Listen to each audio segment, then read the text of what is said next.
Hello, everyone, and welcome to the St. George Library Speaker Series. We have a very special guest who is here, and I want to welcome, I see some old friends that are here in the crowd, so yes, everyone's waving, but is Bob Davis, would you stand up? Bob is from the Cathedral, and he was always just a very, very, very nice to see him. Who else do we have? Do we have? We have another Archon right here. Who's this? Who's seen it? Would you? I want to make sure that everyone knows that John Lagunitas is here, another brother. Very, very philanthropic. They've done so much for the community here in New England. Thank you for being here today.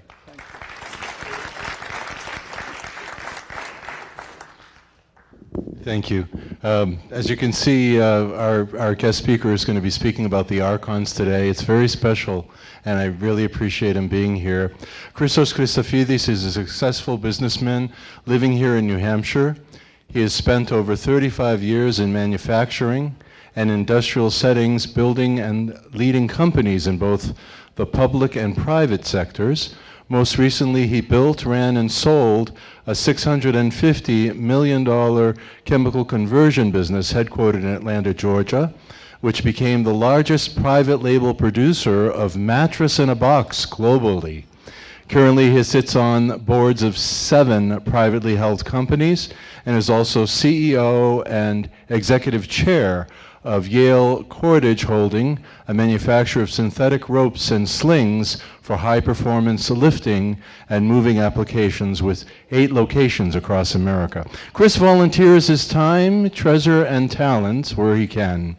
He is currently on the board of trustees with the Alpha Omega Council, where he has chaired Greek Heritage Night with the Red Sox and the Celtics for the past 5 years. He is an active and fulfilled member of Leadership 100. And in 2023, he received the great honor of being inducted as an Archon of the Patriarchate. He is co-chair of the annual Metropolis of Boston Golf Tournament. Congratulations, that's really great. The only fundraiser held annually in support of the camp. Most recently, he rejoined the board of directors here at St. George Cathedral, where he was a board member for 10 years prior, when his children were younger. Chris is a graduate of UMass Lowell and holds both undergraduate and graduate degrees in engineering. He is the devoted husband to Barbara for the past 33 years and father to Katerina and her husband Dennis Kufos of Bedford, New Hampshire, and son Peter of Merrimack, New Hampshire. Let's give Christos Chrisafides a big round of applause. Wow. Thank you, Maletti. That was very, very nice. I appreciate that. So I was inducted as an Archon of the Patriarchate this past October. Bob Davis, who's here also, was a brother Archon who was inducted with me. And I'm still learning. I mean, when you think about, Greek Orthodox faith, you think about the church, the metropolis, the archdiocese, and the patriarchate, right? What's around us is the church and the metropolis, right? Sometimes we don't really even know what's going on at an archdiocese level, never mind the patriarchate. So there's really a few things I want to get done here today as a goal. I want to share with you a little bit of history, which I have found fascinating just in preparation for today's presentation. Status, currently where we are with the patriarchate, some of the issues and struggles that the patriarchate faces, and some of our call to arms as Archons to assist there, and again, the efforts that we have ongoing to address these things. There was an article that I just got emailed to me yesterday, and it hasn't gone public yet, but it's a very helpful article on what it is to be an Archon. So if you permit me, I just want to read like the first a couple of paragraphs, and then I'll show you a short video and we'll get into a little bit more. Today, the Archons of the Ecumenical Patriarchate are a devoted group of passionate leaders relentlessly focused on protecting religious freedom for all and ensuring the future of the Ecumenical Patriarchate, the historical spiritual center of the world's 300+ million Orthodox Christians. The Archons also have one of the longest and most illustrious histories of any organization in human history. The Roman Catholic Knights of Columbus organization was founded in 1882 and the Anglican Brotherhood of St. Andrews in 1883, but the title of Archon is significantly older than both and older than any other comparable group or organization. While the Archons of the Order of St. Andrew were founded in 1966, the ancient Order of Archons is the oldest and most prestigious honor that can be bestowed upon a layman in the entire Christian world. So when, as we learn about knights and protectors, right, this word has been used throughout. So with that, let me get us going on a little video here.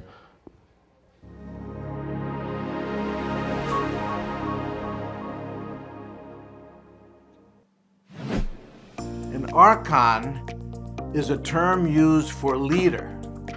In fact, it originated in the 8th century BC when it referred to the ancient leaders of the city of Athens, the first democracy.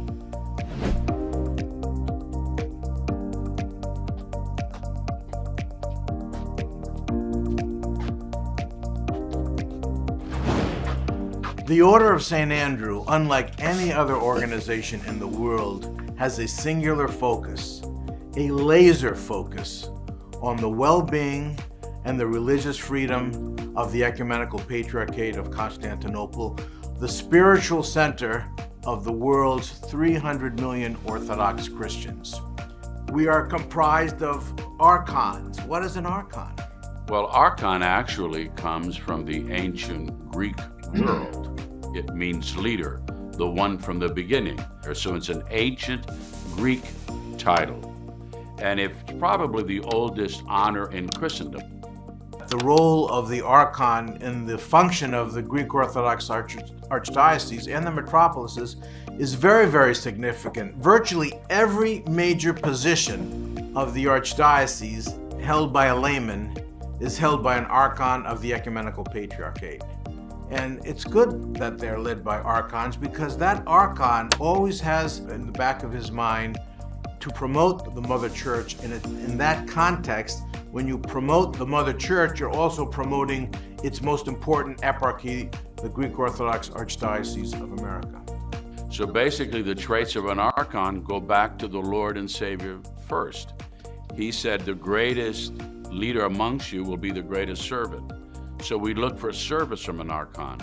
We want from his wisdom, and we want from his vision of the church and how he serves the church. And it was founded and originated by Archbishop Iakovos of blessed memory, who was the exarch or representative of the Ecumenical Patriarch. And in this case, in 1966, the Ecumenical Patriarch was Athenagoras, the great Athenagoras. So at that time, he conferred the title of Archon to 30 individuals, men, who were distinguished leaders of the church, who exemplified their Christian stewardship at the local level, at the diocese level, at the archdiocese level. Ultimately, you want somebody who's a servant leader. And if they do that, they're thinking of their brother and their sister, they're thinking of the community, they're thinking of the mother church, they're thinking of the archdiocese, and they're looking at everybody as a church family. So I have had the great honor and privilege to serve as the national commander since 1998 when Archbishop Spiridon appointed me. And I serve at the pleasure of the exarch, the Archbishop of America, now Archbishop Elpidophoros of America. But in 1998, when I became the national commander, I have to say, with humility and great pride in the Archon team that we've assembled, that there was a metamorphosis that took place in the order. It really morphed into an honorific organization which recognized the achievements of great laymen in the church, almost a lifetime achievement award status, if you will, to a dynamic, active, some people say hyperactive organization in which we developed initiatives domestically in the United States and internationally around the world to promote the religious freedom of the Ecumenical Patriarchate. What do you mean by religious freedom? Well, the government of Turkey does not even recognize the Ecumenical Patriarchate from a legal perspective. It has no corporate identity.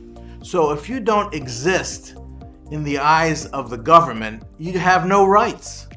We have a religious freedom objective. So the first thing is to make sure that the Ecumenical Patriarchate has the support of what we hope is the United States government. We bring it to the attention of our brothers and sisters in America. America is still the land of the free and the home of the brave. So we ask them to speak about freedom bravely and talk about what religious freedom means for us in Constantinople and other parts of the Orthodox world.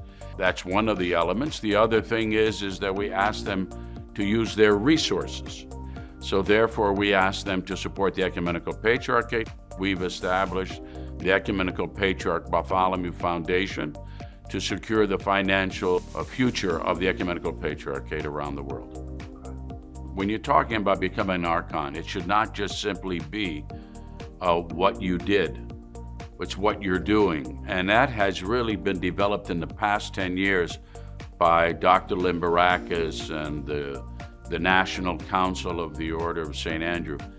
And finally, the constant recruitment of our children and grandchildren, raising them up in the church, passing the baton to them to promote, to become ambassadors of the Ecumenical Patriarch. Archons are ambassadors, they are soldiers. And the two together result in the strengthening of the Mother Church here in the United States, the most important eparchy of the Mother Church, because the United States is the most powerful country in the world. And by virtue of that, we're able to support the Mother Church with the full backing of our U.S. government. So those are all positive things that we envision will continue over the generations to come, God willing.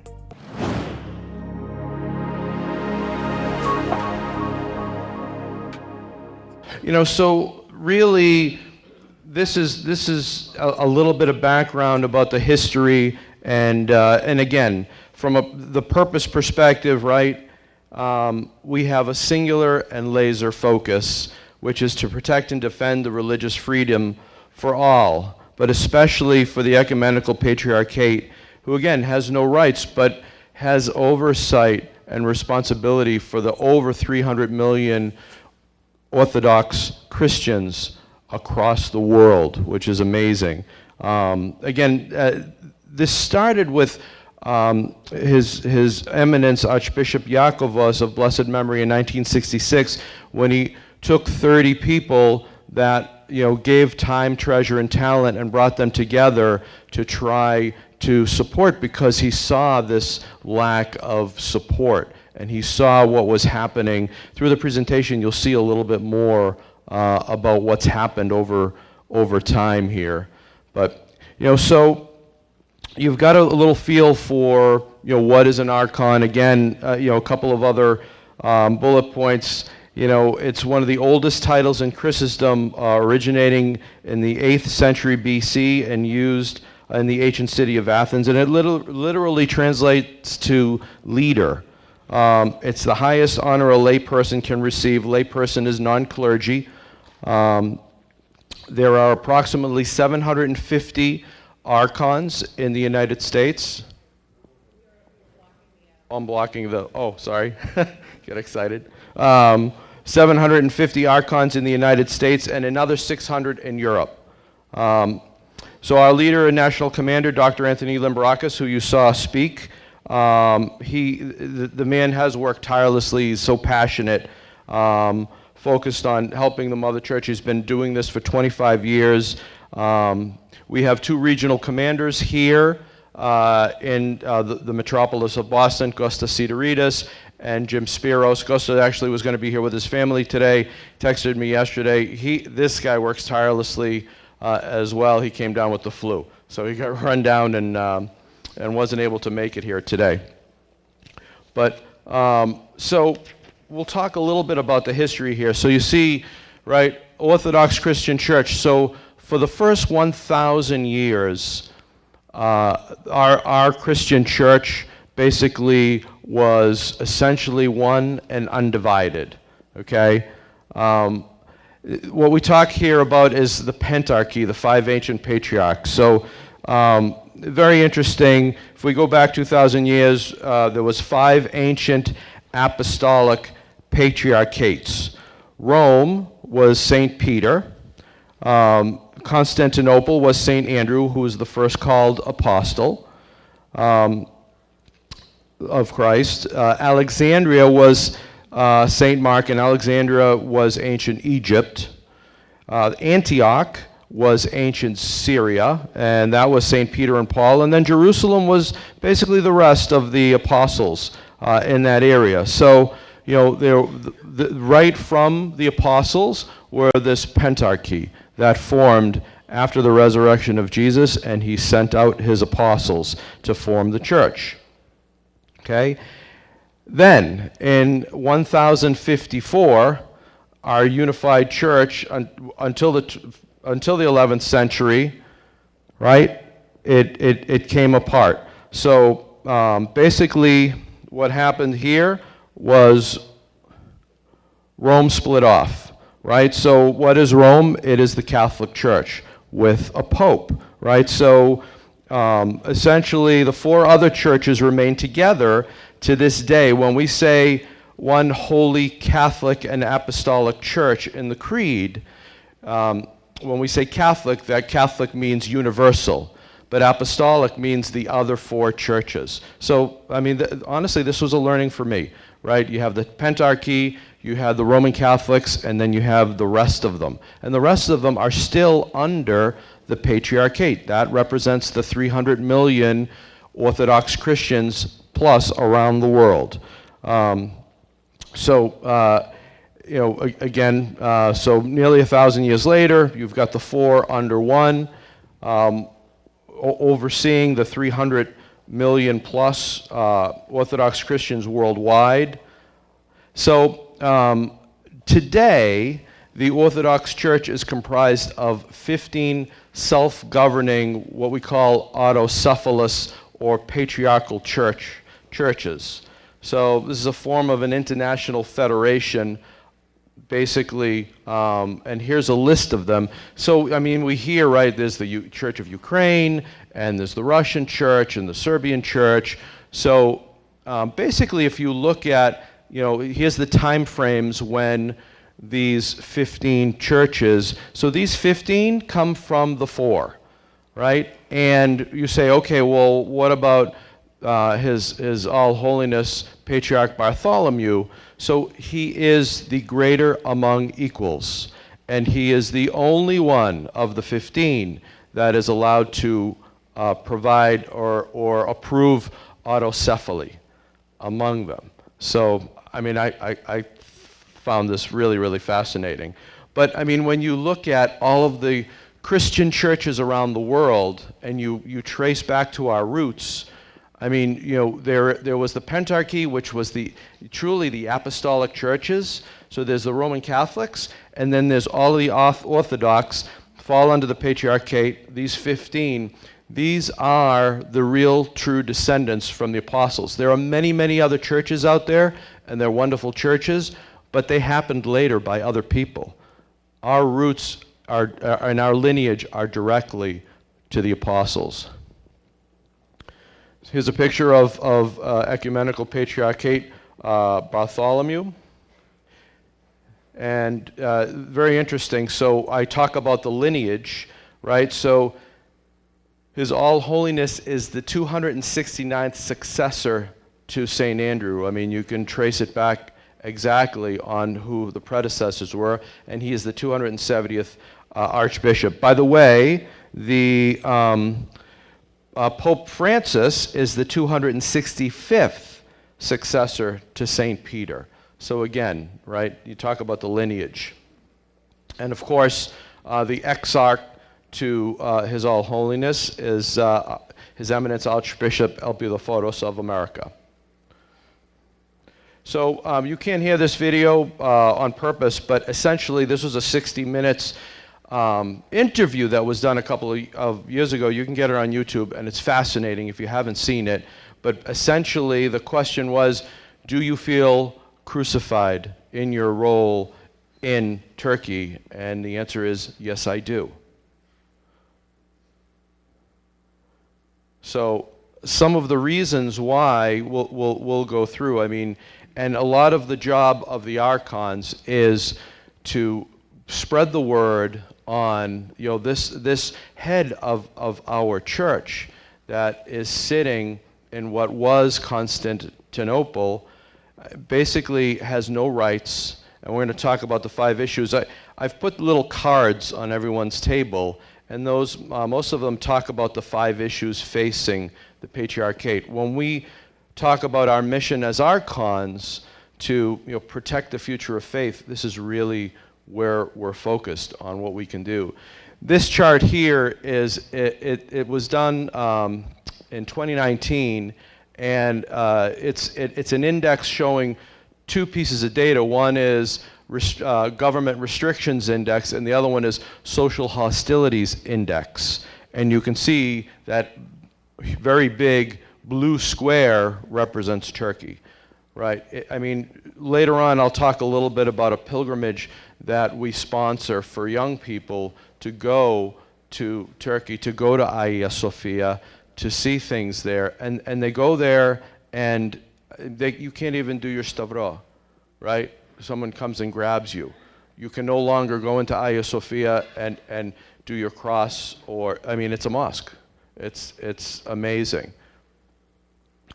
So another thing, right? What's happened is the Turkish government, little by little, is just confiscating the land and the property that belonged to the Patriarchate.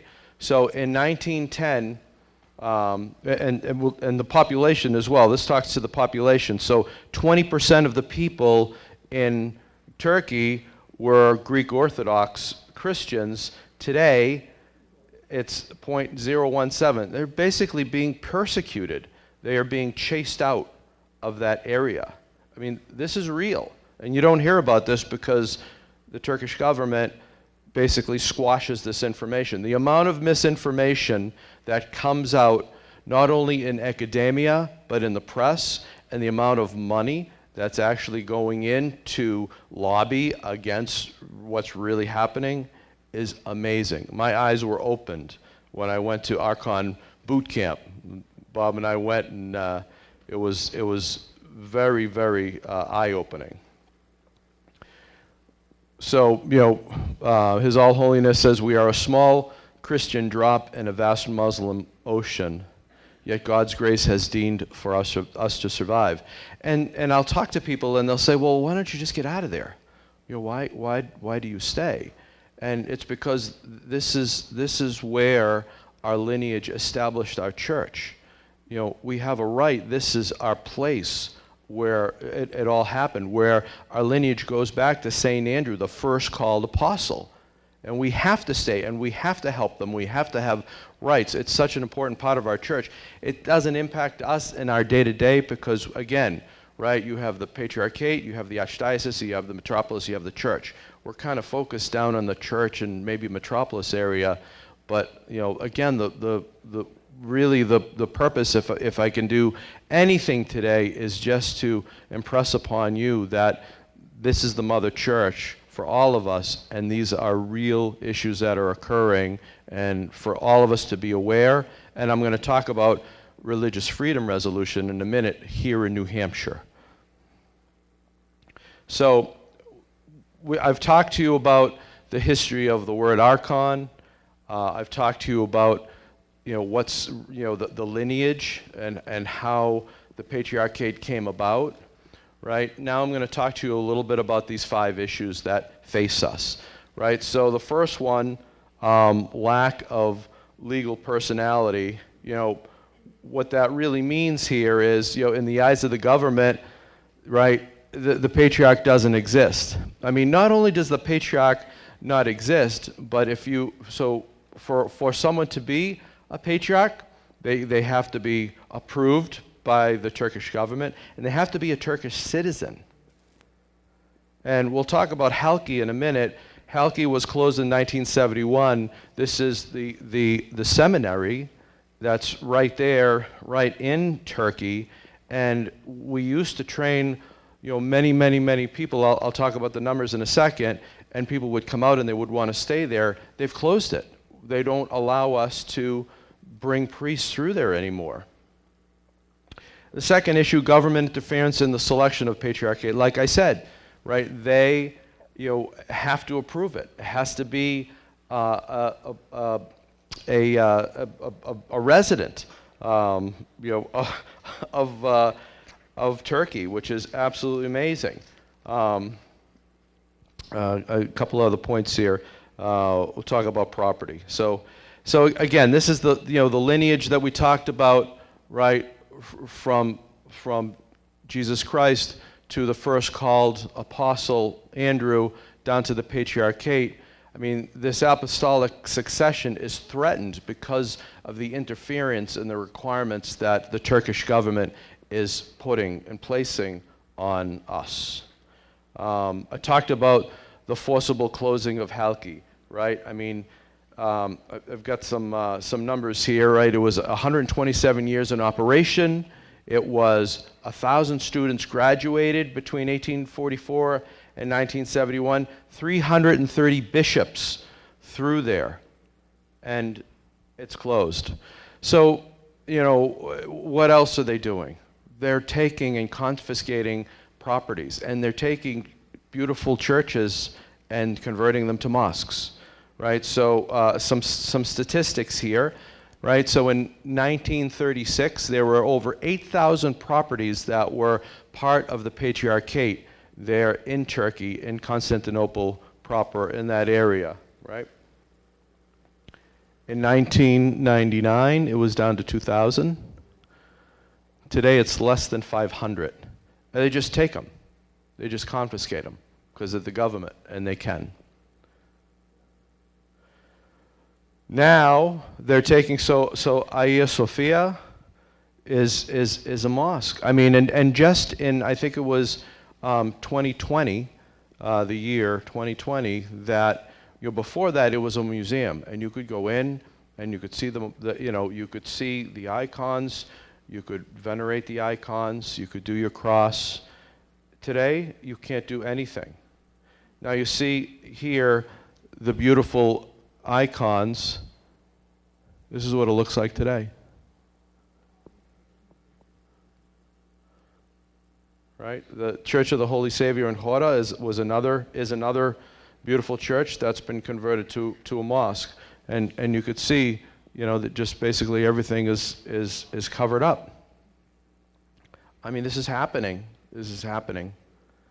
No ecumenical status is the fifth issue here, and ecumenical title has been held since the 6th century, right? It's basically because of the pressure that we're getting.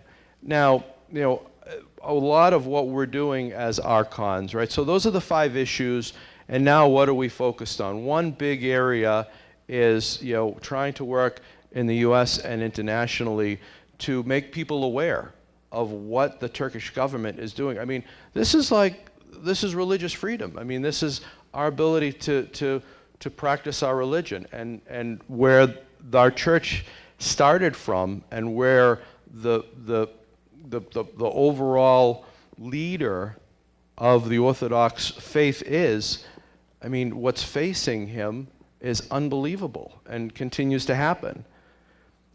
So, the U.S. Commission on International Religious Freedom, all of these flags represent what's in the watch list, and you can see here Turkey continues to be there.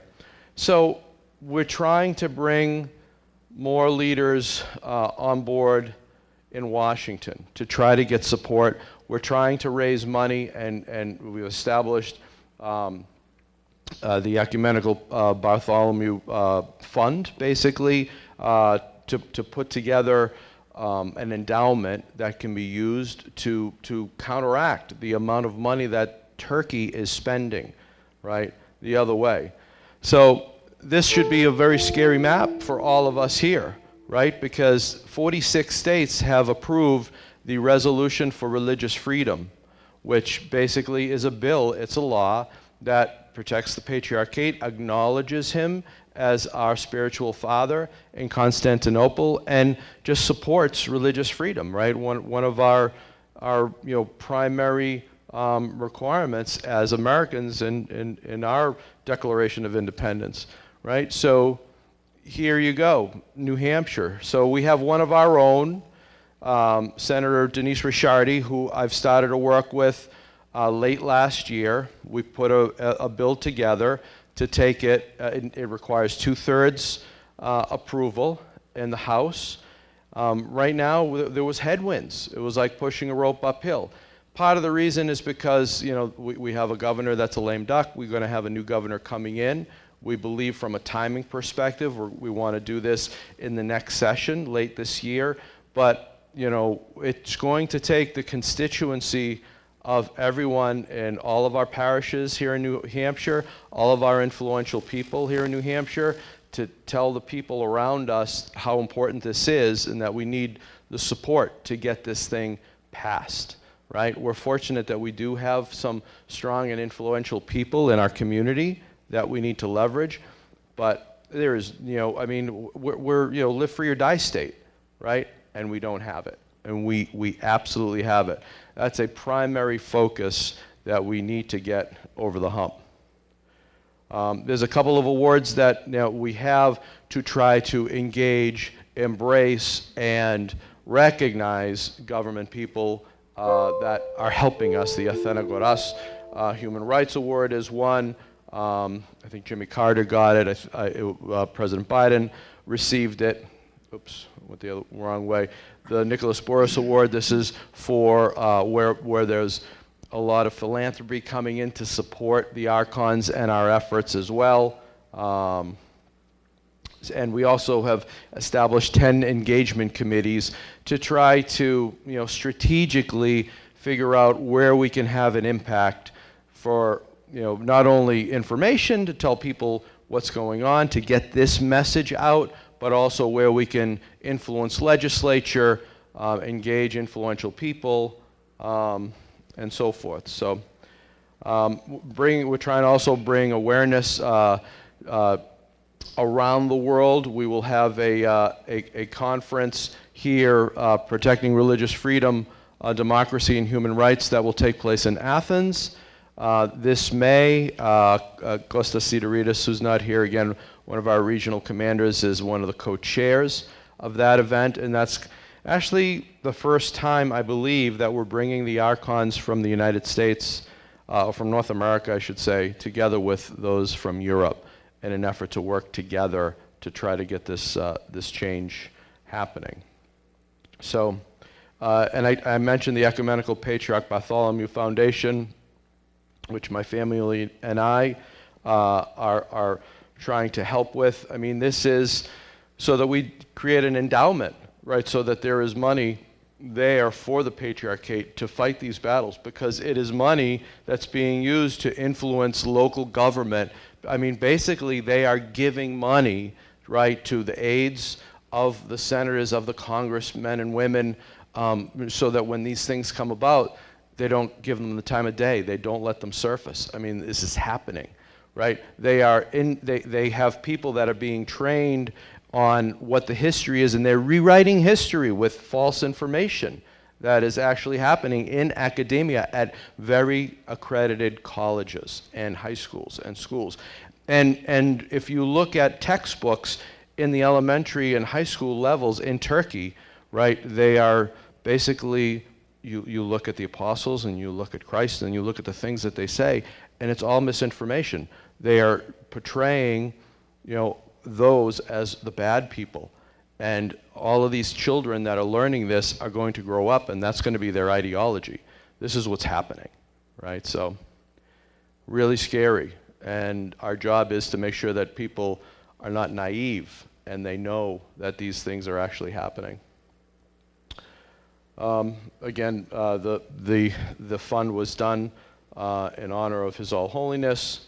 Talked about the mission a little bit. This is in every summer we have this pilgrimage, right? So this is the kids that went. This is, I think, the last part here. So share this with you. Their spiritual roots. Connect with fellow believers in these historical lands, enriching the lives of those who embark upon it, and deepen their understanding of the Orthodox faith.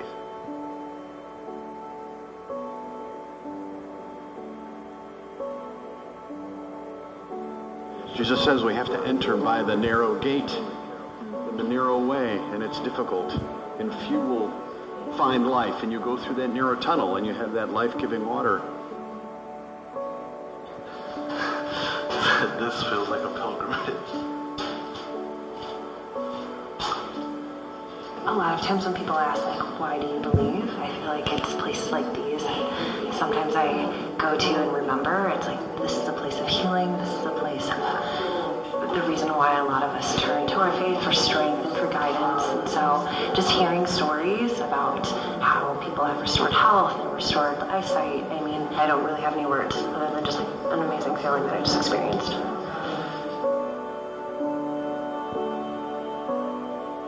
One of our young adults said after he left the Halki Seminary, now that I've been here, I feel responsible for this place. This is the connection we want to make with our young adults to the Patriarchate, to Constantinople. I don't think that anybody who comes to this city, today's Istanbul, historically the world's Constantinople, leaves untouched by it, leaves forgetting it. I don't think anybody who comes to this city leaves unchanged by virtue of time spent here.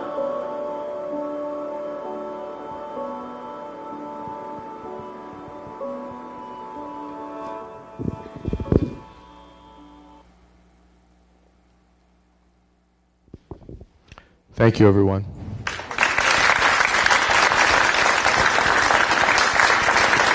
Happy to answer questions. I have a couple of brother archons here with me today that I'm sure are looking forward to answering questions as well.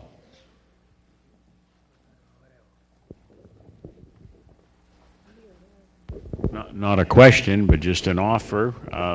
House Speaker Sherman Packard and, more importantly, his clerk are very good friends of mine and members of my lodge, and any assistance I can give you in getting access to them, I'm at your disposal. Thank you. That's great. That's what we're going to need. It will take a village, and we will still be challenged. Dula has a question? Yeah, I think this is no, I'm really touched by New Hampshire not being. I want to know, as a New Hampshire citizen, what can we do? You mentioned about Congress and all that. I will be in D.C. in May. Is there a packet? Is there anything that you can put together that I will present?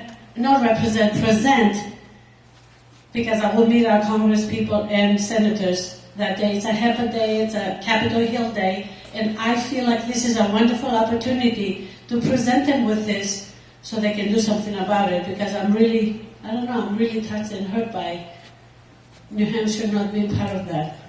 Yep, great. So if you can put something together, I will be more than happy. It will be my honor to bring it to DC with me. Thank you. Thank you. We will.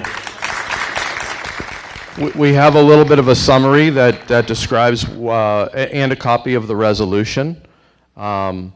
We actually have some pretty good support in Washington, but we can use all the help we can get, absolutely. Thank you.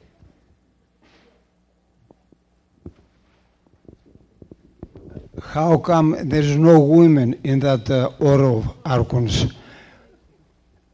The archons have been there for about 60 years, and we should have equality. What's wrong with women being members of the church, of the archons? I don't make the rules, but I will tell you that it is just like. So this question went to His Eminence El Videographer about the priesthood recently. When I was at Leadership 100 a couple of weeks ago, there is a big effort to bring more women in where it is allowed, and there are certain areas where there's just a very black and white area of men versus women. There is a lot of other opportunities, of course, in National Philopatos, and we work very, very, very closely. But I don't know if I'm the representative to answer it properly, but that's what I know. Yes. Thank you, Mr. Kitsis. John. You talked at the local level. You talked at the state level. You talked a little bit about the federal level. What about on the world level, the UN, other organizations there? Like, when I was a kid, I felt like I was hearing about this all the time. In the last 20 years, I feel like I don't hear about it at all. I mean, except for the 60-minute special, I feel like it's been out of the realm of societies, not just ours. Yep. So, my understanding, and I don't disagree with you, John asked, at a global level, UN, all of these large global organizations. I would say, from my perspective and what I've learned is, there was a while where if you were bestowed the honor, humbly to become an Archon, it was sort of like a badge of honor. You had done a bunch of stuff, and you had given a bunch of stuff, and it was a recognition, and not a lot of action was happening. And you heard Dr. Limbarakis, may have heard him, one of the things he said was that, in the recent years, they've tried very hard to bring people on, that will give the 3 T's, but most importantly, it's not about what you've done, it's about what you're going to do. And so they're trying to re-energize to get people to do these things. This, like I said, for the first time, we're bringing the European and North American Archons together, right? I mean, and when I said that, I heard a couple, I could kind of see people saying, huh? Right? I mean, this is one of the issues. We are a global community. These freedom and rights issues need to be addressed at a global level, without a doubt. So it's recognized and I think being addressed, so.